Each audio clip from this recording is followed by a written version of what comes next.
Hello Ramesh Goud గారు, బాగున్నారా? బాగున్నాను సార్ చెప్పండి. సోమిరెడ్డి చంద్రమోహన్ రెడ్డి గారు ఎన్నికలకు ముందు ఎంత కష్టపడ్డారు, మొత్తానికి ఆయనకి మంచి విజయాన్ని అందజేసిన వాళ్ళలో మీరు కూడా ఒకరుగా ఉంటారు. ఆయన విజయం పట్ల మీ స్పందన ఏంటి? అంటే ఆల్రెడీ మీకు కూడా తెలుసు, 2-3 సార్లు ఇంటర్వ్యూ కూడా తీసుకున్నారు మన పేరు గ్రామం నుంచి.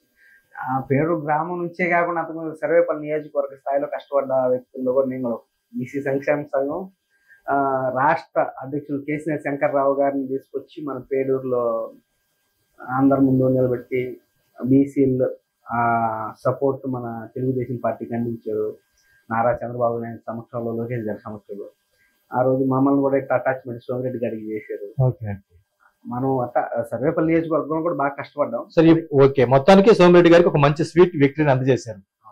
ఎట్లా మీరు కూడా చాలా సంతోషంగా ఉన్నారు? ప్రజెంట్ చాలా సంతోషంగా ఉన్నారు. అది కూడా సెలబ్రేషన్ కూడా ఆ రోజు లాస్ట్ స్పీచ్ లో కూడా మిమ్మల్ని పిలుస్తా అని చెప్పి ఓకే సార్, ఇప్పుడు మీతో పాటు నాతో పాటు కలిసి ఒకే ఫ్రేమ్ లో గూడూరు నారాయణ గారు కూడా ఉన్నారు. నారాయణ గారు మాట్లాడుతూ, సోమిరెడ్డి చంద్రమోహన్ రెడ్డి లాంటి వ్యక్తిని దూరం చేసుకుంటే జిల్లా ప్రజల్లో రైతులు మొత్తం నష్టపోతారు. ఎందుకంటే రైతు యొక్క కష్ట నష్టాలు, ఆ బాధలు అన్ని కూడా సోమిరెడ్డికే తెలుసు అంటున్నారు. మనం ఆ రోజే మాట్లాడుకున్నాం. ఒక లెజెండరీ వ్యక్తి, అంటే పూర్తిగా రైతుల గురించి కానీ ఒక ఇంటెలిజెంట్ వ్యక్తి అనమాట. అలాగా తెలిసిన వ్యక్తి ఒక సోమిరెడ్డి చంద్రమోహన్ రెడ్డి గారు. ఆ రోజు ఇంటర్వ్యూలో కూడా చెప్పాను. అలాంటి శిష్యులు అనమాట వీళ్ళందరూ. కాకపోతే సార్ మాటకు వస్తే మీరు మీ నారాయణ సార్ ని మామ అంటూ సంబోధిస్తున్నారు. ఏంటి మీరు శిష్యులా? అంటే చిన్నప్పటి నుంచి మేము ముందు పెరిగాము. ఓకే, మా అందరితో కొద్దిగా బాగా కలివిడిగా ఉంటాం, కానీ మమ్మల్ని ఒక చిన్న పిల్లకాయలా చూడడం, సొంతం మనుషుల్లా చూసుకోవడం ఆయన అలవాటు. అదే విధంగా మామ అని. ఎలక్షన్ బాగా టఫ్ గా తయారీ నడుస్తున్న సమయంలో, కాకాని నా విజయం ఖాయం అని చెప్పి అందరికీ చెప్పుకుంటున్న సమయంలో, ప్రత్యేకించి నారాయణ గారు మిమ్మల్ని అందరినీ కూడా ఏకీకృతం చేసే విషయంలో సక్సెస్ అయ్యారు. నిజమేనా? 100% సక్సెస్ అయ్యారు. ఎందుకంటే ఆ రోజు మీరు నాతో ఇంటర్వ్యూ చేసినప్పుడు నారాయణ మామ మా దగ్గర లేరు. ఓకే, ఆయన మేము ధీమా యాక్టింగ్ చేసాం, కానీ అంత ధీమా కాదు. యాక్టింగ్ చేసాం, కొద్దిగా 200 లోపల వస్తాం. నారాయణ మామ వచ్చిన తర్వాత 100% ఒక ఊపు అనేది క్రియేట్ చేసి పేడూరు నుంచి సర్వేపల్లి మొత్తం మీద అదే వేరినేషన్ తీసుకెళ్ళాడు. ఒక గూడూరు నారాయణ అనే వ్యక్తి రోలర్ అని అందరూ పరిచయాలన్నింటినీ ఉపయోగపెట్టుకొని అందరినీ కూడా సోమిరెడ్డి గారి వైపు తిప్పడంలో సఫలీకృతం అయ్యారు. పేడూరులో అదే సిచ్యువేషన్ ని సర్వేపల్లి మొత్తం తీసుకెళ్లే విధంగా తీసుకెళ్లాడు. ఆ రోజు ఒక బాబు షూరిటీ భవిష్యత్ గ్యారంటీ కార్యక్రమం పేడూరులో చేశాడు. ఆ చేసిన కార్యక్రమాన్ని high level starting high level తీసుకెళ్ళిపోయాడు. ఆ రోజే డిసైడ్ అయిపోయింది మన సర్వేపల్లి మొత్తం సోమిరెడ్డి గారి విజయం తథ్యం అని. అప్పటి నుంచి ఆ వేరియేషన్ అలాగా కొనసాగింది మొత్తానికి. సో మొత్తానికి 5 సంవత్సరాలు ఒక రాక్షస పాలన పొందారని చెప్పి ఆ రోజు ఇంటర్వ్యూలో మీరు చెప్పారు. ఆ రాక్షస పాలన నుంచి విముక్తి చెందారు అనుకుంటున్నారు ఇప్పుడు? ఖచ్చితంగా చెందామనుకోని ఆ రోజు మేము చెప్పాము. ఇలాగా ప్రతి ఒక్కరిని ఇబ్బంది పెట్టారు. మా ఫ్యామిలీ కానీ ప్రతి ఒక్క ఫ్యామిలీ సఫర్ అయ్యారు, అన్ని ఉన్నాయి. స్ట్రగుల్ కూడా చెప్పాం.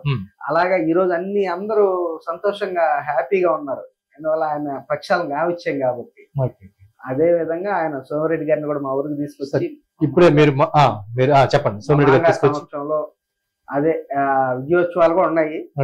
కాకపోతే ఆయన కొద్దిగా అసెంబ్లీ సమావేశాల వల్ల కొద్దిగా దూరంగా ఉన్నాము. సో మొత్తానికి రానున్న రోజుల్లో సోమిరెడ్డి గారిని మీ పేరుకి తీసుకొచ్చి గూడూరు నారాయణ గారి ఆధ్వర్యంలో, సోమిరెడ్డి శ్రీనివాస్ రెడ్డి గారి సారథ్యంలో బలంగా చేయబోతున్నారు. బలంగా చేస్తాం ఖచ్చితంగా 100%.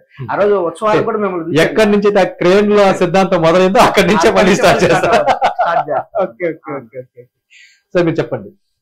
ఇందాకే మాట్లాడుతూ మన ఫ్రేమ్ లో ఉన్నటువంటి వ్యక్తి గూడూరు నారాయణ గారు మాట్లాడుతూ, సోమిరెడ్డి చంద్రమోహన్ రెడ్డి గారు ఆదేశిస్తే సేవా రంగంలో కూడా నేను ముందుకు దూసుకువెళ్తాను, అది మా పేరు నుంచే మొదలుపెట్టి మండలం వ్యాప్తంగా చేస్తాను, అవసరం అయితే ఎంత దూరమైన సోమిరెడ్డి గారు వెనక నడుస్తానంటున్నారు.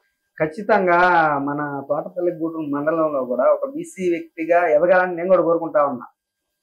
మన మా బీసీ సామాజిక వర్గానికి ఒక మంచి స్ఫూర్తిదాయకంగా ఈ గూడూరు నారాయణ వ్యక్తి అంటే మా మామ ఎదగాలని మనస్ఫూర్తిగా కోరుకుంటా ఉన్నా.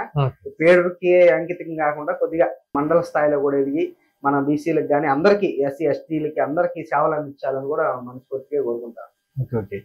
ఇందాక నారాయణ సార్ మాట్లాడుతూ, నా కంఠంలో తుది శ్వాస వరకు నేను సోమిరెడ్డి గారి వెనకే ఉంటాను అంటున్నారు.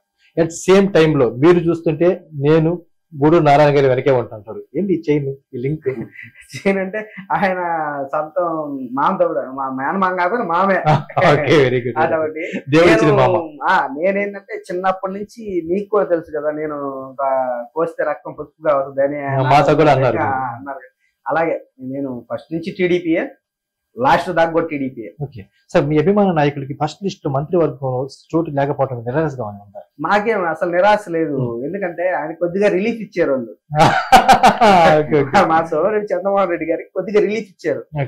అదే ఇప్పుడే ఫస్ట్ లోనే మంత్రి పదవి చేస్తుంటే మా అందరిని కలిసే అవకాశాలలో ఆయన కొద్దిగా స్ట్రగుల్ అయ్యే ఇదిగా ఉంటుంది. అదే 2.5 సంవత్సరాలు ఈ లోపల మన పేదల ప్రజలన్నీ అందరికి ఆయన తెలుసు ఆల్రెడీ, దాన్ని కొద్దిగా తీసుకెళ్లాలని ఆయనే వద్దనుకున్నాడు.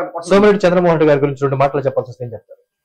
అప్పుడు చెప్పా, మా దైవం సోమిరెడ్డి, ఇంక వేరే ఆలోచన. మా దేవుడే సోమిరెడ్డి. వారి తనయుడు రాజగోపాల్ రెడ్డి గారి గురించి చెప్పాల్సి వస్తే? మా అన్న సంతానం లాగా ఉంటాడు. ఓకే, మరి మీ మామయ్య గారి గురించి చెప్పాల్సి వస్తుంది? మా సొంతం.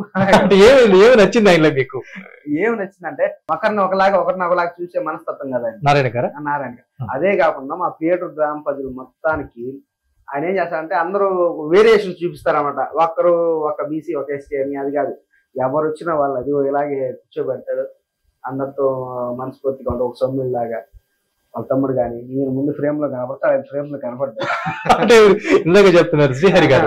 శ్రీహరి గారు ఆమె ఫ్రేమ్ లో కనపడ్డాడు, వీళ్ళు ఫ్రేమ్ లో కనపడ్డాడు. కానీ ఆయన కూడా మనసు ఇద్దరు సేమ్, ఎవరిని తీసుకోరు, ఇద్దరు సేవాతత్వం గల్లవాళ్లే. ఎవరికి ఏమి ఇబ్బంది వచ్చినా, ఎంత నైట్ టైం అయినా కానీ, ఏ రోజు డోర్ ఎప్పుడు డోర్లు ఎప్పుడు తెలిసే ఉంటాయి. ఇలాంటి సేవా తత్వం కలిగిన వ్యక్తి కాబట్టి నారాయణ గారు ఈయన మరింత మంచి స్టేజ్ లో ఉండాలని మీరు కోరుకుంటున్నారా? ఖచ్చితంగా మండల స్థాయిలో రావాలని నేను ఏదో కోరుకుంటున్నా. ఆ విషయంలో మీరు పోరాటం చేస్తారా? చేస్తా ఖచ్చితంగా, ఎందుకంటే నేను ఒక నియోజకవర్గ స్థాయిలో బీసీ క్యాడర్ లో ఉన్నా, బీసీ సంఘం తరపున, పార్టీ తరపున ఏంటంటే గ్రామ స్థాయిలోనే ఉన్నా. ఈ పార్టీ తరపున నేను కూడా ఒక్కరు మండల స్థాయిలోకి ఎదిగితే నాకు మంచిది కదా, మా బీసీల తరపున కొద్దిగా మాకు బలంగా చేకూరుతుందని నేను భావిస్తా ఉంటాను. ఓకే సార్, మీరు చెప్పండి. మీ పేడూరు విషయానికి వస్తే ప్రత్యేకించి మనం సోమిరెడ్డి శ్రీనివాస్ రెడ్డి గారి గురించి చెప్పాల్సి వస్తుంది. అంటే సోమిరెడ్డి చంద్రమోహన్ రెడ్డి గారి సోదరుడు కావచ్చు, ప్రత్యేకంగా సోమిరెడ్డి గారి విజయానికి కంకణ బద్దలు కట్టుకున్నటువంటి వ్యక్తి సోమిరెడ్డి శ్రీనివాస్ రెడ్డి గారు అంటూ ఉంటారు. శ్రీనివాస్ రెడ్డి గారి గురించి ఏం చెప్తారు? శ్రీనివాస్ రెడ్డి గారు అంటే ఒక రాజకీయ గురువు మా అందరికి. మీ అందరికి నేను ఇంకా శిష్యుల్లో కంటే లాస్ట్ చివరి శిష్యులు అంటాను, పెద్ద గురువు అనమాట సోమిరెడ్డి శ్రీనివాస్. గురు వృద్ధుడు రాజకీయాల్లో, మీ పేరు రాజకీయాల్లో పేడూరు రాజకీయాలనే కాకుండా మండల స్థాయి రాజకీయాల్లో కూడా ఆర్తేరిన వ్యక్తి. మంచి ఇది ఉన్నది, బాబురెడ్డి, వరగుండ బాబురెడ్డి కానివచ్చు, సోమిరెడ్డి శ్రీనివాసరెడ్డి కానివచ్చు, మంచి రాజకీయ వ్యక్తులు. వాళ్ళ దగ్గర ఏమన్నా నేర్చుకొని మేము ఎలాగో ఉండాలని మా కోరిక. అయితే ఆయన వాళ్ళ కుమారుడు కానీ, రేవంత్ రెడ్డి గారు కానీ అందరూ మాతో బాగా కలివిడిగా ఉంటారు. ఒక ఇంట్లో సభ్యుల్లాగానే, రాజగోపాల్ రెడ్డి లాగానే మమ్మల్ని ఆదరిస్తూ ఉంటారు. ఆయన అడుగు జాబర్లోనే మేము కూడా నడవాలనుకుంటాం. సో మొత్తానికి పేటూరులో ఎంత మెజార్టీ వచ్చేస్తుంది? 474 మెజార్టీ. సో సమ్ మేక్స్ మొత్తానికి 2019 అయితే మీకు 500 ఓట్ల దాకా మైనస్ వచ్చి 2024 వచ్చేసరికి మీరు అదే ఆ మైనస్ దాటుకుని ప్లస్ తీసుకొచ్చారు. 300 చిల్లర 2019 వాళ్ళకి, దాన్ని దాటుకొని ఇంకొక 100 ప్లస్ తీసుకొచ్చాం. ఆ రోజు ఇంటర్వ్యూలో కూడా చెప్పడం జరిగింది, మేము ఖచ్చితంగా ప్లస్ తీసుకొస్తామని. అయితే అంత మెజార్టీ నేను అనుకోలే, ఎక్స్పెక్ట్ చేయలే. కానీ నారాయణ మామ ప్రబంధనం వల్ల డబల్ అవుతాను. 100-200 అడుగుతున్నాం. నారాయణ మామ రావడం 1000 ఓట్లు మార్పు చెందినట్టు ఖచ్చితంగా, అంతే కదా. అటు ఇటు చూసుకుంటే 1000 ఓట్లు అటు మార్చినట్టే, 500 మైనస్ దాటుకొని ప్లస్ తీసుకొచ్చినట్టు. అంటే ప్రభంజనం ఈ 3 పంచాయతీల్లోకి ప్రభంజనం మందే, పేడూరు పంచాయతీ మేజర్ పంచాయతీ మంది. ఈ అంత గట్టిగా తీసుకురాగలం అంటే నారాయణ మామ బెస్ట్ కృషి చేశాడు. సో మొత్తానికి సోమిరెడ్డి శ్రీనివాస్ రెడ్డి గారి కష్టం, సోమిరెడ్డి రేవంత్ రెడ్డి గారి కష్టం, అట్ సేమ్ టైమ్ లో గూడూరు నారాయణ గారి సహాయ సహకారాలు ఇవన్నీ కలిసి ఒక మంచి విజయాన్ని మీరు నమోదు చేశారు. ఆ రమేష్ వాళ్ళ కింద వాళ్ళ సూచనలతో కొద్దిగా పని చేయగలిగారు. సో మరి డెవలప్మెంట్ ఎలా జరుగుతుంది మీకు? ఖచ్చితంగా ఇప్పుడు ప్రజెంట్ ఈ ఉపాధి పనులు కానివ్వండి ఆల్రెడీ స్టార్ట్ అయిపోయినాయి. కొద్దిగా ఎస్సీ ఎస్టీ కాలనీలో పెండింగ్ వర్క్లు ఏమన్నా నారాయణ గారి సహకారంతో అవి కూడా స్టార్ట్ అయింది. ఈ బీసీ కాలనీలో బోర్వెల్ అవి కూడా స్టార్ట్ అవుతా ఉన్నాయి, ప్రజెంట్ రన్నింగ్ లో ఉన్నాయి. ఇంకా చాలా అభివృద్ధి పనులు రేపు సో మొత్తానికి మీరు చెప్పిన విధంగా, మీ పార్టీ పెద్దలు చెప్పిన విధంగా సంక్షేమాన్ని అభివృద్ధిని రెండు కళ్ళుగా చూసుకుంటూ ముందుకెళ్తారంట. ఖచ్చితంగా 100%. ఎందుకంటే ఆల్రెడీ స్టార్టింగ్ లోనే ఉన్నాం, 2 నెలలకే వేరియేషన్ కనపడిచ్చేసాం. ఆల్రెడీ చేసి స్టార్ట్ చేసి ముందుకు వెళ్తా ఉన్నాం. ఈ నారాయణ మామ సహకారంతో కూడా ఇంకా స్పీడ్ గా కూడా తీసుకెళ్లేదానికి బాగా చూస్తా ఉన్నాం. ఇదండి నేటి మన కార్యక్రమం. మరొక కార్యక్రమంతో మళ్ళీ కలుద్దాం. Keep watching, please subscribe right news channel. ధన్యవాదాలు.